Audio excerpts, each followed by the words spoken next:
Assalomu alaykum, hurmatli televizor ko'rguvchilar. Yaxshimsizlar? Dunyo qurultiyi Tor televiziyasining kunlik xabarlar programmasiga hammanglar xush kelibsizlar.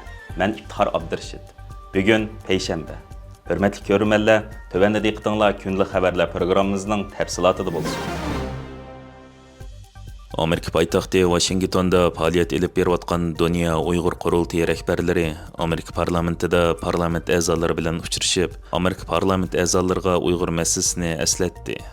Növbətdə Amerika paytaxtı Washingtonda faoliyat elib berayotgan Dunyo Uyg'ur qurultiyining muavin raisi Zumrat Erkin, qurultayning sobiq raisi va Uyg'ur kishilik huquq demokratiya markazining raisi Dolqin Aysolar Washingtonda ochilgan xalqaro diniy erkinlik yig'inidan keyin 4 fevral kuni Amerika parlamentida o'tkazilgan guvohlik yig'iniga qatnashish jarayonida parlament a'zolari bilan uchrashib, Amerika parlament a'zolariga Uyg'ur masalasini eslatgan. Dolqin Ayso apandining stansimizga bildirishicha, 4 fevral kuni atdiganda Amerika parlamentida o'tkazilgan guvohlik yig'iniga qatnashgan va bu yig'inda Amerika davlat ishlar ministrligining xalqaro diniy erkinlik ishlari bo'yicha sobiq alohida elchisi Sam Brownback, Amerika Xalqaro diniy erkinlik komitetining sobiq raisi Dr. Stephen Shinik, Xitoy turmusidagi Pop Ezra Jinning qizi Grace Jin Drexel qatorliqlar Xitoydagi diniy e'tiqod erkinlik masalasi, Xitoy xristianlari, Uyg'urlar va Tibetlarga qaratgan diniy bostirishlar haqida guvohlik bergan. Guvohlik jarayonida Amerika parlament a'zolari va Amerika davlat ishlari ministrligining xalqaro diniy erkinlik ishlari bo'yicha sobiq alohida elchisi Sam Brownback apandilar Uyg'ur masalasini alohida tilga ilib, Sharq Turkistondagi Xitoyning Uyg'urlarga qaratgan bostirishlari, davom qilayotgan Xitoyning irqiy qirg'inchiligi va mavjud vaziyat haqida guvohlik bergan. Mazkur guvohlik yig'ini jarayonida Dolqin Ayso va Zumrat Erkinlar Sam Brownback va Amerika parlament a'zolari bilan ayrim ko'rishib, ularga navbatdagi murakkab dunyo vaziyatida Uyg'ur masalasining xalqaroning diqqatidan tushib kelayotganligini va aslida dunyo davlatlarining Uyg'urlar bilan birlikda bu qirg'inchilikqa qarshi turish kerakligini bildirgan. Dunyo Uyg'ur qurultiyi ijroiya komitetining raisi Roshan Abbas va Uyg'ur tadqiqot markazining direktori Abdukim Idrislar Amerika parlamenti va NEDda guvohlik berdi. Dunyo Uyg'ur qurultiyi rahbarlari 4 fevral kuni Amerikada jiddiy faoliyatlar ilib borgan bo'lib, shu kuni tushdan keyin va tushdan burun Dolqin Ayso va Zumrat Erkinlar Amerika parlamentida, Roshan Abbas Amerika parlamentida, o'xshash bir kunda Abdukim Idris Milliy demokratiya fondida bo'lib, shu yerda guvohlik yig'inlariga qatnashib, Amerika parlament a'zolariga Uyg'ur irqiy qirg'inchiligini eslatishgan.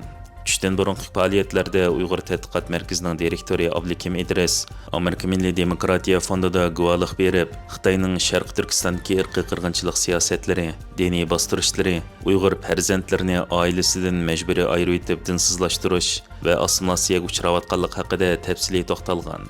Tushdan keyingi faoliyatda Roshan Abbas xonim Amerika parlamentida guvohlik berib, Uyg'ur irqiy qirg'inchiligini kun tartibga ilib kelgan.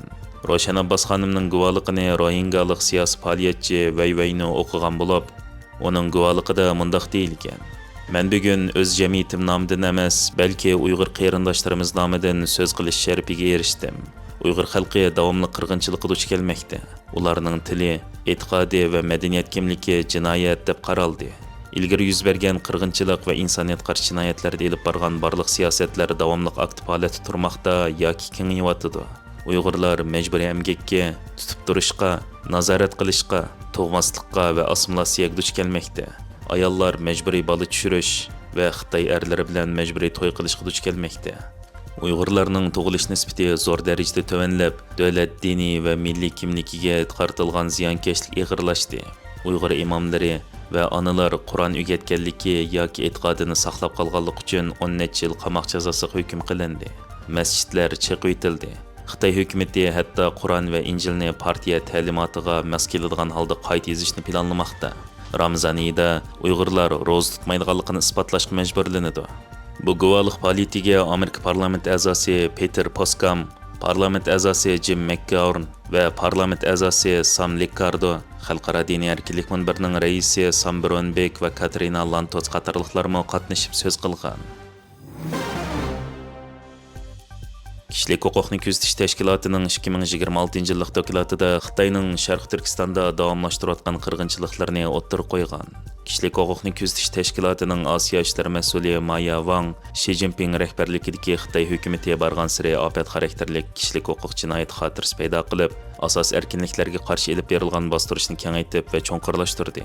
Chet el hukumatlari Xitoy hukumatining xalqaro kişilik huquq sistemasiga, bo'libmi Xitoy ichidagi kişilik huquq sistemasiga elib kelayotgan tahdidlarga asosan qarshi turishni xohlamadi deganlarni bildirib, mazkur yillik dokladda Xitoy hukumatining 2016-yildan boshlab Sharq Turkistonda bir qator ig'ir insoniyat qarshi jinoyatlarni sodir qilganligini, Uyg'urlarning kundalik faoliyatlari va diniy urf-odatlarini asabiylik, terrorlikqa bog'lab jazolaganligi va majburiy assimilyatsiya qilishga uringanligini o'ttirib qo'ygan. Bu dokladda Birleşken Milletler Teşkilatı'nın Sharq Turkiston haqidagi dokladiga 3 yil bo'lgan bo'lsa-mu, Xitoyning bu dafsanchiliklarni davomli rad qilib, o'ziga qarshi so'z qilguvchilarni parakanda qilayotganligi, BDT mutaxassislarining Uyg'ur va boshqa millatlarning o'zining milliy urf-odatlarini ifodalashining Xitoy tarafidan jinoyat deb qaralayotganligidan andish qilayotganligini o'ttirib qo'yganligini ta'kidlab, bu ahvolda Xitoyning yanada Uyg'ur, Tibet va boshqa millatlarni bostirishni aqlash, ideologiyalik kontrolni kuchaytirish va hatto chet ellardagi kontrolni kuchaytirishga tayyorlanayotganligini, minglagan Uyg'urlarning yanada adolatsiz qamoqda ekanligini, Xitoy Sharq Turkistonda vaziyatning normal ekanligini ko'rsatish uchun 2022-yildan boshlab muhojiratdagi ba'zi Uyg'urlarning Sharq Turkistonni ziyorat qilishga ruxsat qilib, ularni tashviqot faoliyatlariga qatnashishini talab qilganligi, az bir qism Uyg'urlarning shartlar ostida chet elga chiqishiga yo'l qo'yib, qirg'inchilik jinoyatini aqlash va dunyo jamoatchiligini aldashga urinayotganligi ta'kidlangan. Doklad yana Uyg'ur majburiy emgaki masalasiga o'rin berilgan bo'lib, Xitoyning atalmish 5-chi emgak kuchlarini yo'tkash programmalari nomida Uyg'urlarni majburiy emgakka selayotganligi, elektronlik mahsulotlar, avtomobil, kiyim-kechak va halqiliq minerallarni ta'minlash zanjirining bu jinoyatlarga chetishlik ekanligi ta'kidlangandan boshqa yana Xitoyning Sharq Turkiston, Tibet, Hong Kong qatorliq joylarda davomlashtirgan kishilik huquq dafsanchiligi, fikr erkinligi, diniy erkinlikni bo'g'ish jinoyatlari va Xitoy hukumatining dinlarni xitoychilashtirish, masjid, cherkovlarni Xitoy Kommunist partiya ideologiyasini tashviq qiladigan sahnaga aylantirayotganligi tafsiliy tilga ilingan. Hürmetli körürmenler, yuqorida diqqatingizga kunlik xabarlar programmamızning tafsilotini sundik. Kelar qitimliq sonimizgacha ko'rishgich aman bo'lgaysizlar. Stansiyamizning YouTube kanaliga a'zo bo'lishni unutmang. Xayr xo'sh.